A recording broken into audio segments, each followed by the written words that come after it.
નમસ્કાર, ન્યૂઝ 18 ગુજરાતીમાં આપનું સ્વાગત છે। આપની સાથે હું છું કોમલ। સમાચારોની શરૂઆત કરીએ। હાલ મહત્વના સમાચાર ખ્યાતિકાંડને લઈને મળી રહ્યા છે। ખ્યાતિકાંડનો મુખ્ય આરોપી કાર્તિક પટેલ 65 દિવસે ઝડપાયો છે અને ખ્યાતિકાંડમાં કાર્તિક પટેલની ધરપકડ અંગે મોટો ખુલાસો થયો છે। પત્નીની સારવાર માટે કાર્તિક દુબઈથી પરત આવ્યો હતો અને કાર્તિક તેની પત્ની સાથે દુબઈથી પરત આવ્યો હતો તો ખ્યાતિકાંડ બાદ ન્યૂઝીલેન્ડથી દુબઈ ભાગી 2 મહિના હોટલમાં રહ્યો હતો। આવતીકાલે કાર્તિક પટેલને કોર્ટમાં રજૂ કરવામાં આવશે। હાલમાં કાર્તિક પાસેથી નવો મોબાઈલ પણ મળી આવ્યો છે। કાર્તિકનો જૂનો મોબાઈલ ક્યાં તેની તપાસ હાથ ધરવામાં આવી છે। 33 બેંક એકાઉન્ટની ફોરેન્સિક તપાસ ચાલી રહી છે। 3 નવેમ્બરે કાર્તિક ઓસ્ટ્રેલિયા ગયો હતો, 11 નવેમ્બરના દિવસે ન્યૂઝીલેન્ડ ગયો હતો અને ત્યારબાદ દુબઈ ગયો હતો। ગુનાના કામે પાસપોર્ટ જપ્ત કરવામાં આવ્યો છે અને આ અંગે વધુ તપાસ હાથ ધરવામાં આવી છે। તો કાર્તિકના જમીન કૌભાંડ અંગે ઈડી તપાસ યથાવત છે। બેનામી સંપત્તિ ઈડી સંપત્તિ કબજે પણ કરી રહી છે। હોસ્પિટલ શરૂ કરવા નકલી પેઢીની મદદ લેવામાં આવી હતી તો ક્રાઇમ બ્રાન્ચ કાર્તિક સામે વધુ ફરિયાદ કરી શકે છે। હોસ્પિટલના પૂર્વ કર્મી, દર્દીના સગા તેમજ ફાઇનાન્સ સાથે સંકળાયેલા લોકોના નિવેદનો પણ લેવામાં આવ્યા છે। કુલ 36 લોકોના 164 મુજબ નિવેદન લેવામાં આવશે। અગાઉ થયેલા દર્દીના મોતમાં પણ આરોપીઓએ રૂપિયા ચૂકવી સમાધાન કર્યા હોવાનું સામે આવ્યું છે। પોતાની ધરપકડ ટાળવા નાસ્તા ફરતા આરોપી જે છે કાર્તિક પટેલ, એમની આજરોજ ધરપકડ કરવામાં આવેલી છે। આ બનાવ બન્યો ત્યારે એ અરસામાં એ ઓસ્ટ્રેલિયા ખાતે ગયેલા હતા અને ત્યાંથી દુબઈના જે ઓન અરાઇવલ વિઝા મેળવી એ દુબઈ ખાતે રોકાયેલા હતા અને 2 મહિના સુધીનો સમય એમણે આ રીતે પસાર કરેલો છે। આજરોજ એમને અમદાવાદ એરપોર્ટ આવતા લુકઆઉટ સર્ક્યુલર આધારે ત્યાં એરપોર્ટ પોલીસ દ્વારા ડિટેન કરવામાં આવેલા અને ત્યારબાદ ક્રાઇમ બ્રાન્ચને સોંપવામાં આવેલા છે અને ક્રાઇમ બ્રાન્ચે આની કાયદેસરની કાર્યવાહી કરી એમની ધરપકડ કરેલી છે। હાલ જે આરોપી કાર્તિક પટેલ જે છે એમની પ્રાથમિક પૂછપરછમાં એમણે જે પણ અત્યાર સુધીની જે થોડાક સમય મળ્યો છે એમાં જે પૂછપરછ કરવામાં આવેલી છે એમાં એમની જે પ્રાથમિક જે માહિતી મળી છે એ મુજબ એ ખ્યાતિ હોસ્પિટલના ચેરમેન છે અને એમના જ માર્ગદર્શન અને સૂચના મુજબ આ ખ્યાતિ હોસ્પિટલની તમામ કાર્યવાહી હાથ ધરવામાં આવતી હતી। અત્યાર સુધીમાં જે પણ પ્રકારે પીએમજે યોજના અથવા તો ખ્યાતિ હોસ્પિટલ અને જે પણ ઇન્સ્યોરન્સ જે કંપની જે છે એ સાથેના જે વ્યવહારો થયેલા છે એ વ્યવહારોની ચકાસણી પણ હાથ ધરાઈ રહેલી છે। એમાં એમનો કેટલો રોલ છે એ વિશે તપાસ કરવામાં આવી રહેલી છે।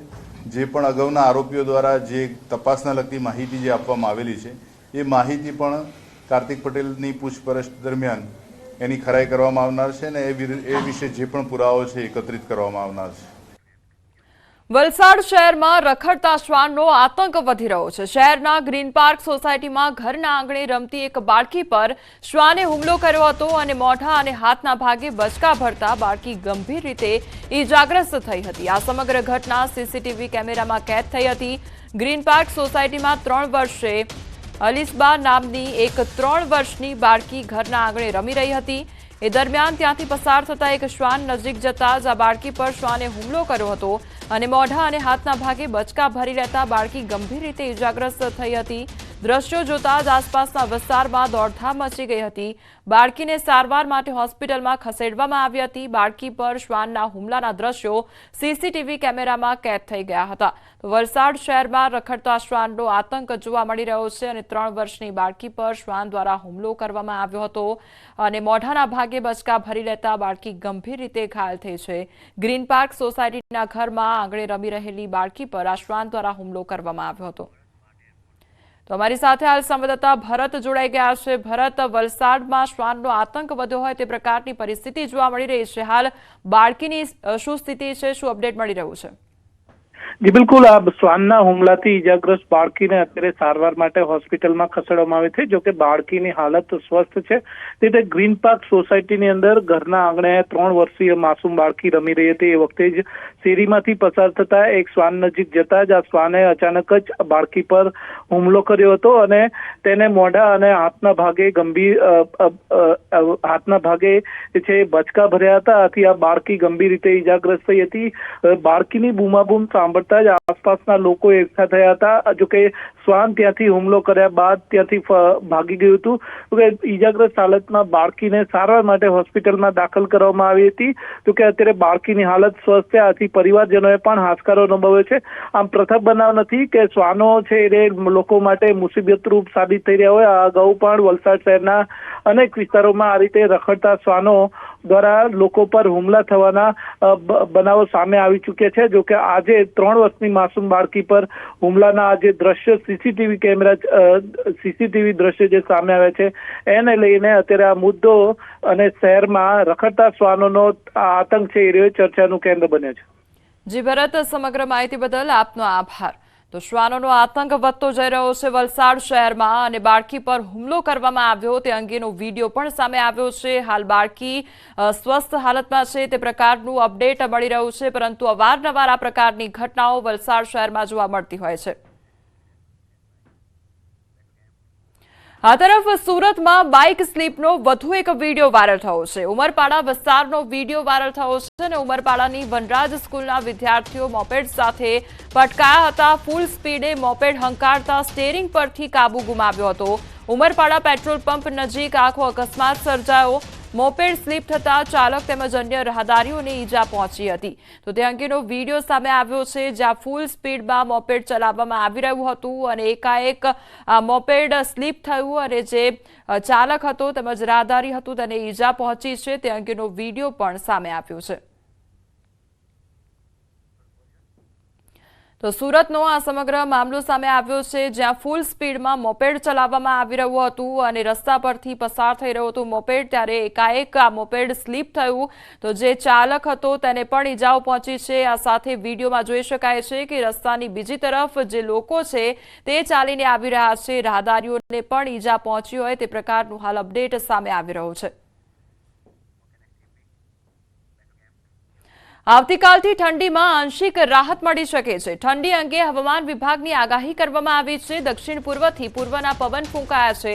આગામી 5 દિવસ તાપમાન યથાવત રહેશે। નલિયાનું લઘુત્તમ તાપમાન 8.6 ડિગ્રી નોંધાયું છે, તો અમદાવાદનું લઘુત્તમ તાપમાન 16 ડિગ્રી નોંધાયું છે। ગાંધીનગરનું લઘુત્તમ તાપમાન 15.5 ડિગ્રી નોંધાયું છે। તો આવતીકાલથી ઠંડીમાં આંશિક રાહત મળી શકે છે।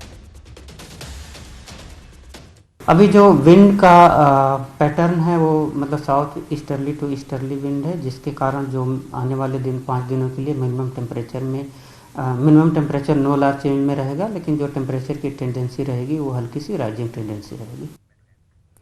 દાહોદમાં બોગસ તબીબોનો રાફડો ફાટ્યો છે। ધાનપુર વિસ્તારમાંથી નકલી તબીબ ઝડપાયો છે। એસઓજીએ સરપંચ ફળિયામાંથી નકલી તબીબને ઝડપી પાડ્યો છે।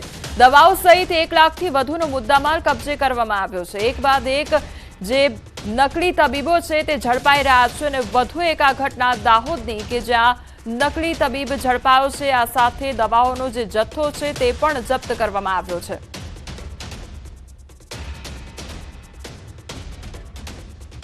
રાજકોટ સહિત સમગ્ર ગુજરાતમાં બીઝેડ જેવું વધુ એક કૌભાંડ સામે આવ્યું છે અને બ્લોક આરા કંપનીના સંચાલકો દ્વારા ક્રિપ્ટોકરન્સીમાં રોકાણ કરાવી રોકાણકારોના રૂપિયા પડાવ્યાનું સામે આવ્યું છે। રાજકોટ પોલીસ કમિશનર કચેરી ખાતે મુલતાની મોસીન રસીદભાઈએ અરજી કરી છે। પ્રાથમિક તબક્કે રાજકોટ શહેર ખાતે રહેતા 12 જેટલા રોકાણકારોના અંદાજિત 70 લાખ જેટલા નાણાં ફસાયા હોવાનો અરજીમાં ઉલ્લેખ કરવામાં આવ્યો છે। આરોપીઓ દ્વારા 4.25 લાખના રોકાણ સામે દરરોજનું 1% વળતર આપવાની લાલચ આપવામાં આવી હતી। પાકતી મુદતે 12 લાખથી વધુની રકમ આપવામાં આવશે તે પ્રકારની લાલચ રોકાણકારોને આપી હતી। રોકાણકારોને આકર્ષવા માટે પેઢીના સંચાલકો દ્વારા મુંબઈ સહિત વિવિધ જગ્યાએ મીટિંગો કરવામાં આવી હતી। સ્કીમમાં નાણાં ગુમાવનારા મુલતાનીભાઈએ કહ્યું કે રાજકોટ સહિત સમગ્ર ગુજરાતભરમાં અંદાજિત 7 થી 8 હજાર લોકો આ ટોળકીનો ભોગ બન્યા છે। આ કૌભાંડ 250 થી 300 કરોડની વચ્ચેનો હોવાનું જાણવા મળી રહ્યું છે। સમગ્ર મામલે રાજકોટ શહેર પોલીસ દ્વારા ગુનો નોંધી તપાસ હાથ ધરવામાં આવી છે। સાથે 13 લાખ રૂપિયાની છે અને અમે લોકોએ 12 જણા જે અરજી કરી છે ને 68 થી 70 લાખ રૂપિયા। ફિરોજ મુલતાની, પછી નીતિન જગતિયાની, મકસૂદ સૈયદ, અમિત મનુભાઈ મુલતાની, અઝરુદ્દીન મુલતાની। પોલીસ પાસે માંગણી કરી છે કે વહેલા તકે મારા પૈસા પાછા આવી જાય અને આવું બીજી વાર કૃત્ય થાય નહીં એવું પોલીસ પ્રશાસન એક્શન લે। ત્યાં લોકોને કીધું કે 25 લાખ રૂપિયા હું સમાજની વાડી બનાવવા આપું। હંદાય સદાને એમ થયું કે આ જો 25 લાખ રૂપિયા આપી શકતા હોય તો આ માણસો હંધાઈને દે એવું હગાને હંધાઈને મળે એવું છે તો હંધાઈ એ રીતે રોકાણ કર્યું. એ તો અમે તો રોકાણ કર્યું પણ એના હગા મામાઓ ભાઈઓ એ હંધાએ રોકાણ કર્યું. હંધાઈ બિચારા આમાં ડૂબી ગયા. અમદાવાદના જુઆપુરામાં પિતાની કથિત પ્રેમિકા દ્વારા 2 માસૂમ બાળકીને મારવા મામલે ગુનો દાખલ કરવામાં આવ્યો. બાળકીઓને મારીને હોટલમાં અને ઘરમાં કામ કરાવવામાં આવતું હતું. મારના કારણે બાળકીના માથામાં અને પગમાં ટાંકા આવ્યા.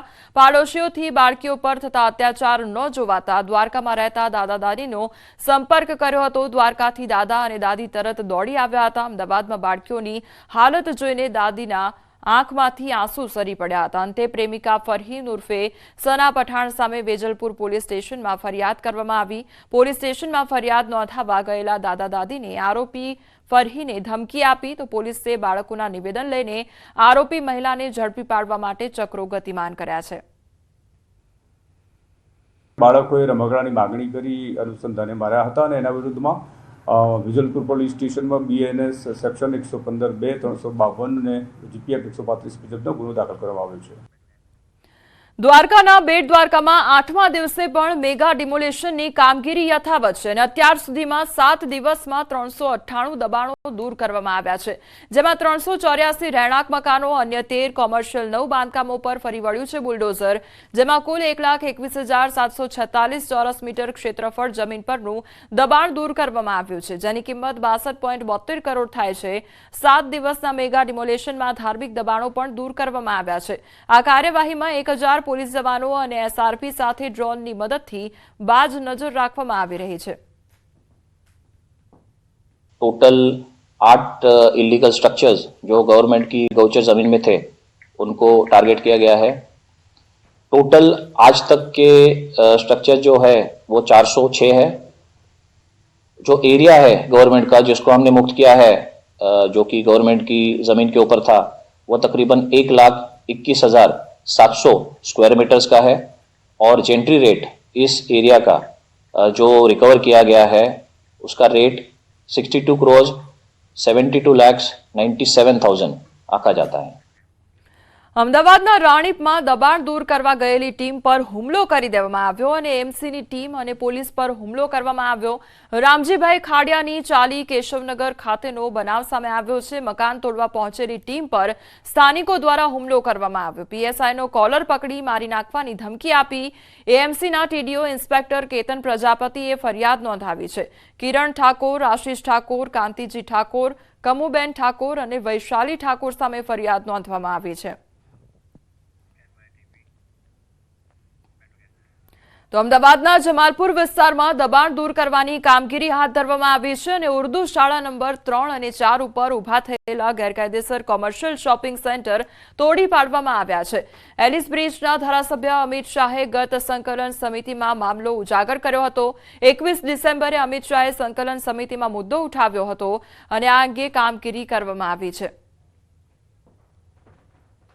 અમદાવાદના જમાલપુર વિસ્તારમાં દબાણ હટાવવાની કામગીરી કરવામાં આવી રહી છે. અમદાવાદ મ્યુનિસિપલ કોર્પોરેશન દ્વારા આ દબાણ હટાવવાની કામગીરી કરવામાં આવી રહી છે. ઉર્દુ શાળા નંબર 3 અને 4 ઉપર ઊભા કરવામાં આવેલા કોમર્શિયલ શોપિંગ સેન્ટરને તોડી પાડવાની કામગીરી જે છે તે હાલ કરવામાં આવી રહી છે. એલિસ બ્રિજના ધારાસભ્ય અમિત શાહે ગત સંકલન સમિતિમાં આ સમગ્ર મામલો ઉજાગર કર્યો હતો અને 21 ડિસેમ્બરે અમિત શાહે સંકલન સમિતિમાં આ મુદ્દો ઉઠાવ્યો હતો.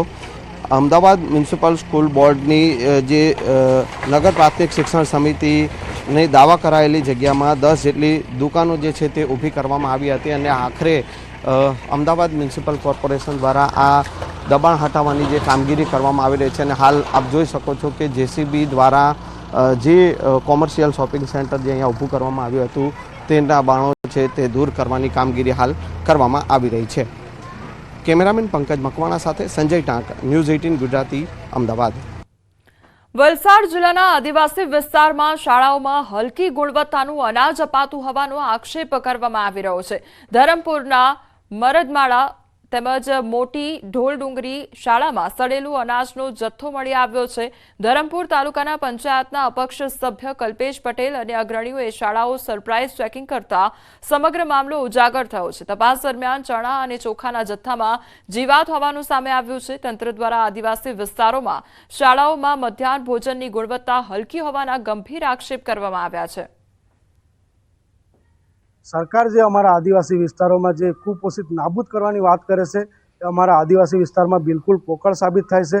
કારણ કે મને એવું લાગે છે કે આ મહિનાનો જે પણ અનાજનો જથ્થો ફાળવવામાં આવ્યો છે ધરમપુર કે કપરાડાની સ્કૂલોમાં એ દરેક જગ્યાએ ચકાસણી થવી જોઈએ। આમાં જ્યારે ગોડાઉન પરથી તેઓને ચણા મળ્યા હોય ખરાબ તો તે વખતે ચકાસીને એમને એવું લાગે કે ખરાબ ચણા છે તો ત્યારે જે ગોડાઉન પર પરત આપી દેવાના, એમને બીજા ચણા તૈયારીમાં મળી જતા હોય છે, એ કરવાનું હોય છે। હવે એમાં આમાં સંપૂર્ણ તપાસ થાય પછી ખબર પડશે કે ચણા એવા ત્યાં કેવી રીતે પહોંચ્યા છે। વડોદરા નગર પ્રાથમિક શિક્ષણ સમિતિની શાળામાં બાળકોની સલામતી પર સવાલો ઊભા થયા છે। ફતેપુરામાં આવેલી વીર ભગવતસિંહ શાળામાં વિદ્યાર્થીઓ જોખમી રીતે દરવાજો કૂદીને બહાર જતા હોય તેવો વીડિયો વાયરલ થયો છે। શાળાના ગેટનો નકુચો તૂટતા ગેટને તાળું મારવામાં આવ્યું છે। બાળકો જોખમી રીતે કૂદીને શાળામાંથી બહાર નીકળ્યા હતા। શાળા છૂટવાના સમયે સત્તાધીશો તાળું ખોલવાનું ભૂલી ગયા હતા। અમારી શાળાનો દરવાજો મેં તૂટી ગયેલો હોવાથી મેં લોકઆઉટ કર્યો હતો। પણ બાળકોને જવા આવવા માટે નજીકનો રસ્તો પડે એટલા માટે લોકો કૂદીને જવાનું ચાલુ કર્યું હતું। મેં તાત્કાલિક ધોરણે એમને લોક ખોલવા કીધું છે કે લોક ખોલી નાખો અને દરવાજાને ઓપન રાખો। ભાજપમાં શહેર અને જિલ્લા પ્રમુખોની અંગે મોટા સમાચાર સામે આવ્યા છે। આગામી સપ્તાહમાં જિલ્લા પ્રમુખો અને મનપા પ્રમુખોની જાહેરાત થશે। 33 જિલ્લા પ્રમુખો અને 8 મનપા પ્રમુખોની જાહેરાત થશે। સંભવિત નામો જાહેરાત અંગે વિલંબ થયો હતો અને જૂના પ્રમુખ રિપીટ કરવા કે નવી નિમણૂક કરવી એ મુદ્દે મનોમંથન થયું હતું। હવે વિવિધ જાહેરાત આગામી સપ્તાહમાં પ્રબળ શક્યતા જોવા મળી રહી છે। તેમજ નામો અંગે મંથન થઈ ચૂક્યું છે પૂર્ણ। વર્તમાન 10 જેટલા જિલ્લા પ્રમુખો રિપીટ થવાની શક્યતા વ્યક્ત કરવામાં આવી રહી છે। તો જિલ્લા પ્રમુખો ધારાસભ્યો અને સાંસદ સભ્ય સાથે લઈને ભાજપની વિચારધારા વળગે તે મુદ્દો અગત્યનો છે। અગાઉ 10મીએ યાદી જાહેર થવાની હતી। હવે આગામી સપ્તાહ સુધીમાં જાહેર થવાની શક્યતાઓ સેવાઈ રહી છે।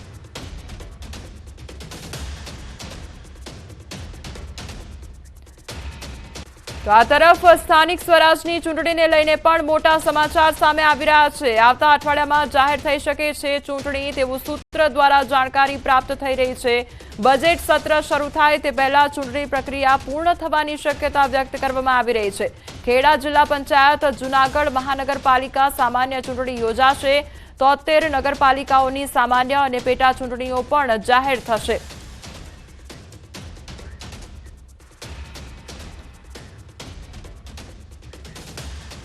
તો અમારી સાથે હાલ સંવાદદાતા ગૌતમ જોડાઈ ગયા છે। ગૌતમ, હવે આગામી સમયમાં ઉપપ્રમુખના નામની જાહેરાત પણ થઈ શકે છે, શું અપડેટ તેને લઈને મળી રહ્યું છે? ભારતીય જનતા પાર્ટીનું જે સક્રિય સદસ્યતા અભિયાન જે છે તે પૂર્ણ થઈ ચૂક્યું છે અને હવે જિલ્લા પ્રમુખોના નામો અંતર્ગતનું મંથન જે છે તે પણ દિલ્હીમાં યોજાયું હતું અને તે હવે પૂર્ણ થાય તે પ્રકારના એંધાણ વર્તાઈ રહ્યા છે। જોકે 10 જાન્યુઆરી સુધી જિલ્લા પ્રમુખોના નામોની જાહેરાત થાય તે પ્રકારના એંધાણ હતા, પરંતુ ક્યાંક આ સમગ્ર પ્રક્રિયા જે છે તે કોચમાં પડી હતી। એમાં એ પણ વાત હતી કે રિપીટ કરવા કે કેમ તે મુદ્દો જે છે તે ચર્ચાયો હતો, પરંતુ તમામ મુદ્દાઓ હવે પૂર્ણ થઈ ચૂક્યા છે અને હવે આગામી સપ્તાહની અંદર 33 જિલ્લા પ્રમુખ અને 8 મહાનગરપાલિકાના પ્રમુખોની જાહેરાત થાય તે પ્રકારની શક્યતા સેવવામાં આવી રહી છે। એટલે કે આગામી સપ્તાહની અંદર ભારતીય જનતા પાર્ટીનું જે સંગઠન પર્વ 2024-25 ચાલી રહ્યું છે તે અંતર્ગત નવા જે જિલ્લા પ્રમુખો મળે તો નવાઈ નહીં, તમામ મુદ્દાઓ જે છે તે અંતર્ગત હજુ મંથન થઈ ચૂક્યું છે। મહત્વની સાથે સાથે એ વાત છે કે જે જિલ્લા પ્રમુખો મળશે તે જિલ્લા પ્રમુખો અંતર્ગતનો ક્રાઇટેરિયા પણ નક્કી કરવામાં આવ્યો હતો, તેમાં મંથન થયું હતું અને તે ક્રાઇટેરિયાની વાત કરવામાં આવે તો તેમાં જે સક્રિય સભ્ય જે છે તે હોવા જોઈએ, 3 ટર્મથી પણ વધારે સક્રિય સભ્ય હોય તેને પ્રાધાન્ય આપવામાં આવ્યું છે। સાથે સાથે એ પણ વાત જે છે કે જે ભારતીય જનતા પાર્ટીની વર્ષોથી વિચારસરણી સાથે જોડાયેલા હોય તેવા લોકોને પણ આ જિલ્લા પ્રમુખ તરીકેની નિયુક્તિ કરવામાં આવી છે। સાથે સાથે એક પણ વાત સાથે એ વાત એ પણ સામે આવી રહી છે કે જે જિલ્લા પ્રમુખ બનશે તે ધારાસભ્ય અને વર્તમાન સાંસદ સભ્યો જે છે તેમને સાથે લઈને ભારતીય જનતા પાર્ટીની વિચારધારા સાથે વળગી રહે અને ભારતીય જનતા પાર્ટીની વિચારસરણી સાથે કાર્યરત થાય અને બંને સાથેનો તાલમેલ જળવાઈ રહે તે પ્રકારના જે જિલ્લા પ્રમુખ મળે તે પ્રકારની જે રૂપરેખા જે છે તે ઘડાઈ છે ને તેના નામો જે છે તે આગામી સપ્તાહની સપ્તાહની અંદર જાહેરાત કરવામાં આવશે. મહત્વનું સાથે સાથે એ પણ છે કે આ જે પ્રક્રિયા જે છે તેને લઈને એક મોટું મંથન જે છે તે થયું હતું અને તેને લઈ અને દિલ્હીમાં સુધી પણ આ જે પ્રક્રિયા જે છે તે ચર્ચાઈ હતી, પરંતુ ક્યાંક 10 જાન્યુઆરી સુધી નામો જાહેર થાય તે પ્રકારની વાત હતી, પરંતુ તેને હવે પૂર્ણવિરામ આવી ચૂક્યું છે અને આગામી સપ્તાહની અંદર નવા જિલ્લા પ્રમુખો મળી શકે છે. મહત્વનું સાથે સાથે છે કે 10 જેટલા જિલ્લા પ્રમુખો જે છે તે રિપીટ થવાની સંભાવના જે છે તે સેવાઈ રહી છે. સૌથી મોટા સમાચાર કહી શકાય, કારણ કે ભારતીય જનતા પાર્ટી દ્વારા જિલ્લા પ્રમુખોની નિયુક્તિને લઈને અનેક અટકળો ચાલતી હતી કે ક્યારે થશે અને ક્યારે જિલ્લા પ્રમુખો નવા મળશે, પરંતુ તેને હવે પૂર્ણવિરામ આવી ચૂક્યું છે અને તે આગામી સપ્તાહની અંદર મળે તો નવાઈ નહીં. સિવાય સ્થાનિક સ્વરાજની ચૂંટણીઓને લઈને પણ અપડેટ મળી રહ્યું છે કે આગામી સમયમાં કેટલા સમયમાં જાહેરાત થઈ શકે છે તે અંગેની તારીખોની.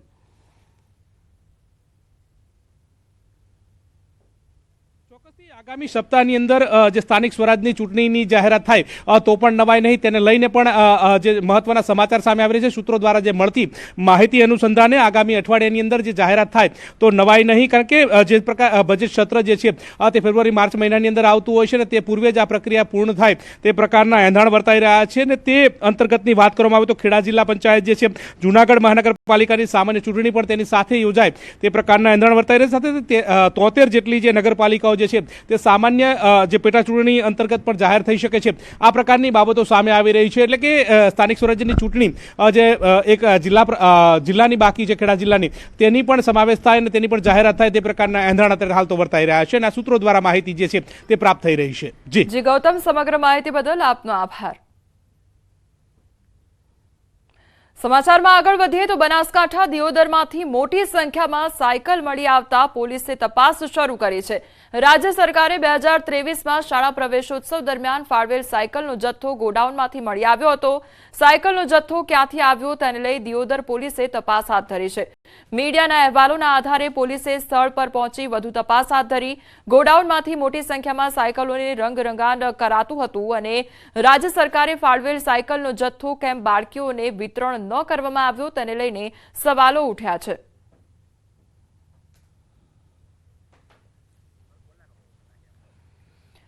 તો વિદ્યાર્થીઓ માટે જે સાયકલો ફાળવવામાં આવી હતી તે વિદ્યાર્થીઓ સુધી પહોંચી નથી અને હવે એ સાયકલો ગોડાઉનમાં જોવા મળી રહી છે. ત્યારે તેને લઈને અનેક સવાલો ઉદ્ભવી રહ્યા છે કે આખરે આ સાયકલો ગોડાઉનમાં ક્યાંથી આવી, આ સાયકલોનું રંગરોગાન કરવામાં આવી રહ્યું હતું, ત્યારે તેને લઈને પણ અનેક સવાલ ઉદ્ભવી રહ્યા છે.